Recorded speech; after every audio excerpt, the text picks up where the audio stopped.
கிறிஸ்துவுக்குள் பிரியமான சகோதர சகோதரிகளை, இந்த காலை தியானத்திற்காக ஆண்டவர்களோடு பேசுகிறது என்னவென்றால், நிறைய கிறிஸ்தவர்களுடைய வாழ்க்கையில் நினைக்கிறது நம்ம ஆண்டவர் நம் ஜெபிக்கிறோம், ஆராதனைக்கு போகிறோம், நம்ம ஆண்டவர் காணிக்கை கொடுக்குறோம், ஏன் ஊழியம் செய்கிறோம்.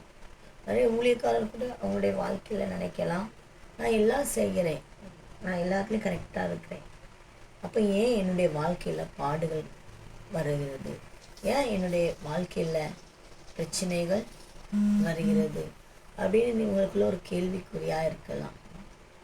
பிரியமானவர்களே, இந்த நாளில் அந்த கேள்விக்குறியாக நீங்கள் இருந்தீங்கன்னா இந்த வார்த்தை கேளுங்க. இந்த வார்த்தை உங்களுக்கு மிகுந்த ஆறுதலை கொடுக்கும். ஏன்னா ரோமரில் எழுதின நிருபம் எடுத்து வாசிக்கலாம். 8ஆம் அதிகாரம் 18ஆம் வசனம். ஆதலால் இக்காலத்து பாடுகள் இனி நம்மிடத்தில் வெளிப்படும் மகிமைக்கு ஒப்பிடத்தக்கவைகள் அல்லவென்று எண்ணுகிறேன். ஆமென். நம்ம வாழ்க்கையில் வருகிற பாடுகள், பிரச்சனைகள், கஷ்டங்கள், துன்பங்கள் எல்லாம் ஒரு மகிமைக்காக ஆர்டர் செய்யறது ஏற்படுத்துகிறது இருக்கிறது. நம்முடைய வாழ்க்கையில் பாடுகள் இல்லைன்னா மகிமை வராது. ஆகவே பாடுகள் வரும் பொழுது நம்ம நினைக்கக்கூடாது, ஆண்டவனை கைவிட்டார், ஆண்டவனை நேசிக்கவில்லை அப்படி நம்ம ஒருபோதும் நினைக்கக்கூடாது. பாடுகள் வரும் பொழுது அது மத்தியில் நம்ம சில காரியங்களை கற்றுக்கொள்வோம். ஆண்டவர் என்னோடு கூட இருக்கிறாருங்கிற காரியத்தை கற்றுக்கொள்வோம். ஆண்டவர் எனக்கு உதவி செய்கிறவர் என்பதை நம்ம கற்றுக்கொள்ளுகிறோம். ஆண்டவர் என்னை ஆறுதல் படுத்துகிறவர் என்பதை நம்ம என்ன செய்வோம், கற்றுக்கொள்வோம். ஆமென். ஆகவே எந்த ஒரு நேரத்திலும் எந்த ஒரு பாடுகள் வரும் பொழுது யாரும் என்ன செய்யாதுங்க, நீங்கள் சோர்ந்து போகாதுங்க. இயேசு கிறிஸ்து பாடுகளின் வழியாக கடந்து செஞ்சார். ஆகவே தான் அந்த சிலுவை வழியாக கடந்து செல்லாத பட்சத்தில் இந்த நாளில் உலகத்தில் ஒரு ரட்சிப்பு என்னது கிடைத்திருக்காது. சிலுவை பாடுகள் இல்லாத பட்சத்தில் உயிர்த்தெழுதல் இல்லை. சிலுவை பாடுகள் இல்லாத பட்சத்தில் இந்த நாளில் நாம் ஆசீர்வாதங்கள் என்ன செய்ய முடியாது, வச்சிருக்க முடியாது. ஒவ்வொருடைய வாழ்க்கையிலுமே அப்படி தான் நாம் பார்க்கிறோம். பவுல் 2 கொரிந்தியில் சொல்லுதாரு, நாங்கள் அநேக பாடுகள் படுகிறோம். ஏன் இந்த பாடுகள் படுகிறோம்?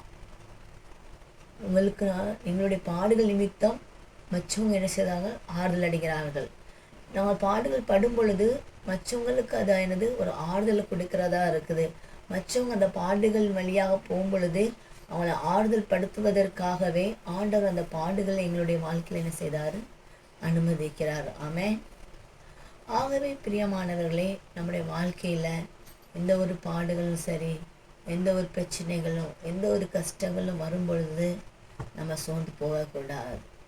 நம்ம நினைக்கணும், இந்த பாடுகளின் மத்தியில் இயேசு என்னோடு கூட இருக்கிறாரு. இந்த கஷ்டத்தின் மத்தியில் இயேசு என்னோடு கூட இருக்கிறாரு. அதை நம்ம உணர்ந்து கொள்ளணும். அந்த பாடுகளில் மூழ்கி விட ஆண்டவர் நமக்கு என்ன செய்யவே இல்லை.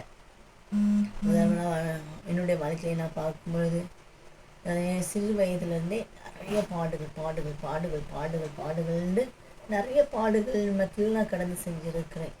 வியாதி, பிசாசின் போராட்டம், ஆக்சிடெண்ட், அப்படி ஒவ்வொரு பாடுகளையுமே ஃபேஸ் பண்ணும் பொழுது நான் ஆண்டுட்டு ஒரு காரியம் யோசிப்பேன்.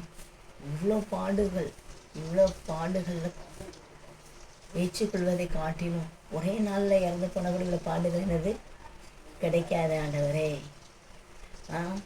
நிம்மதியான செய்யலாம் இருந்துலாமே அப்படின்னு நான் நிறைய நேரம் யோசிக்கும் பொழுது தான் ஆண்டவர் எப்போமெல்லாம் அந்த காரியத்தை யோசிக்கும் பொழுது ஆண்டவர் இந்த வார்த்தைகளுடன் சிலர் பேசுவார். இக்காலத்தில் பாடுகள் இனி வரும் மகிமைக்கு ஒப்பிடத்தக்கவைகள் அல்ல. ஆமென். நமக்குள்ள அந்த விசுவாசம் வேணும். ஒவ்வொரு நாளும் ஒவ்வொரு டைமும் பாடுகள் மத்தியில் நாம் கடந்து போகும் பொழுது, கஷ்டங்கள் மத்தியில் கடந்து போகும்போது ஒரு காரியம் நாம் யோசிக்கணும். நமக்காண்டி ஏதோ ஒரு மகிமையான காரியம் செஞ்சிருக்காரு, ஆண்டவர் வைத்திருக்கிறாரு. அதை நம்ம யோசிக்கணும். அந்த மகிமையான காரியங்களை பார்ப்பதற்காகவே சில நேரத்தில் சில பாடுகள், சில வனாந்திரங்கள், சில கஷ்டங்கள், சில பிரச்சனைகள் வழியாக என்ன செய்யணும், கடந்து போக தான் செய்ய வேண்டும். நாம் போகும் பொழுது தான் அந்த மகிமை என்ன செய்ய முடியும், நாம் பார்க்க முடியும். என்னுடைய வாழ்க்கையில் பாடுகளே வேணாம் நீங்கள் நினைத்தீங்கன்னா ஆண்டு நமக்காக வைத்திருக்கிற மகிமையை செய்ய முடியாது, பார்க்க முடியாது.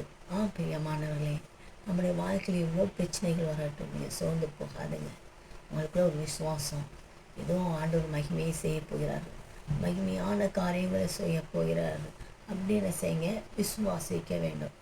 யோசித்து பாருங்கள், பாடுகள் நம்ம நினைக்கிறோம், ஆனால் அந்த பாடுகளில் எவ்வளோ பேர் எல்லாரும் நம்ம நினைக்கிறோம் நமக்கு தான் பாடுகள், நமக்கு தான் இவ்வளோ பெரிய கஷ்டம். இல்லை பிரியமானவர்களே, இதை விட அதிகமான பாடுகள் உள்ள நபர்கள் இருக்கிறாங்க.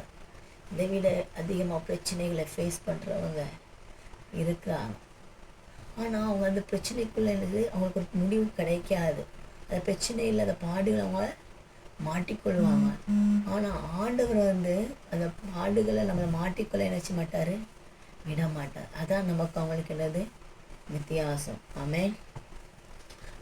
உதாரணமாக என்ன சொல்லுவேன், எனக்கு மேரேஜ் முடிஞ்சு நாங்கள் பாம்பேக்கு வந்தது புதுசில் ஃபஸ்ட்டு மேரேஜ் முடிஞ்சு அப்போ ஜூன் 5 பாம்பேக்கு வந்தோம்.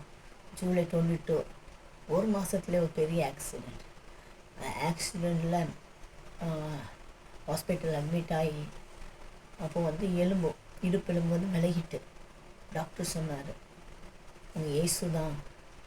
அந்த எலும்பு மேலே போயிருந்தால் எலும்பு உடஞ்சிருக்கும், ஆனால் அந்த எலும்பு இப்படி விலகுனதுனால தப்பிச்சிட்டாங்க, இல்லைன்னா காலே உடஞ்சிருக்குன்னாரு. அது ஒரு பாடுகள் தான். ஆக்சிடென்ட்னது ஒரு பாடு. நம்ம யோசிக்கலாம், ஆண்டோடைய ஊழியத்திற்காக தானே வந்தோம், ஒரு மாதத்துலேயே இப்படி ஒரு பெரிய ஆக்சிடெண்ட்டு அப்படின்னு நம்ம என்ன செஞ்சுருக்கலாம், யோசித்துருக்கலாம். ஆனால் அந்த பாடுகள் மத்தியில் பிசாசவன் காலை எடுக்கணும்னு நினச்சான், ஆனால் ஆண்டு காலை எடுக்க விடலை. அந்த பாடுகள் மத்தியில் ஆண்டு என்ன செஞ்சார், உதவி செய்தார். சில நேரங்களில் பார்க்கும் பொழுது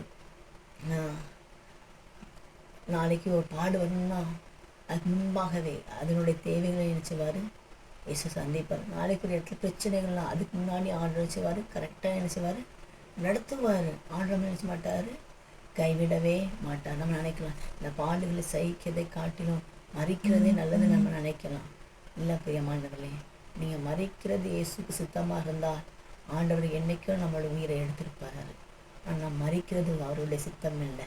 நம் மூலமாக ஆண்டுடைய மகிமையை வெளிப்படுத்தணும், நம் மூலமாக ஆண்டுடைய நாம மகிமைப்படணும், நாம் அனைவருக்கு ஆசீர்வாதமாக இருக்கணும்னு தான் ஆண்டு பாடுகள் மத்தியில் நம்மளை கொண்டு போகிறாரு.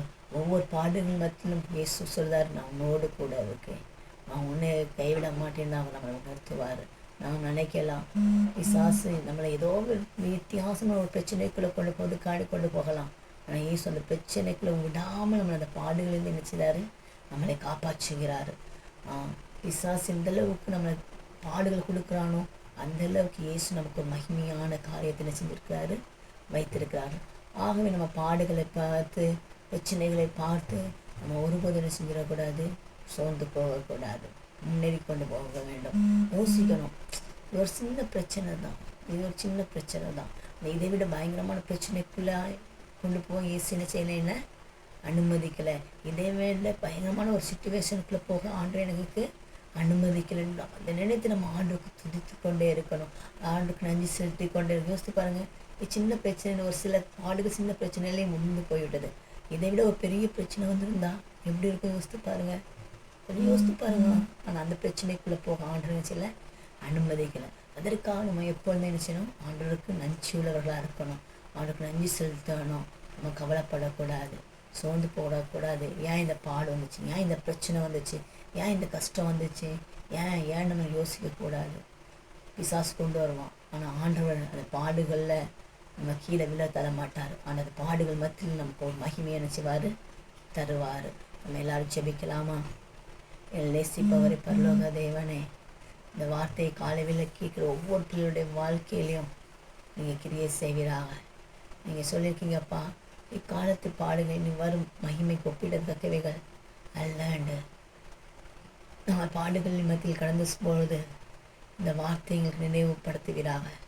ஊழியத்தில் குடும்பத்தில் யார் யார் பாடுகளை சந்திக்கிறாங்க அவங்களுடைய இருந்தத்தில் ஒரு ஆறுதல் கிடைக்கட்டும், சந்தோஷம் உண்டாகட்டும். இது அப்படியே செய்ய போயிடப்படியால் நினச்சி நாம மகிமைப்படட்டும். இயேசு நாமத்தில் பிதாவே, ஆமென். God bless you.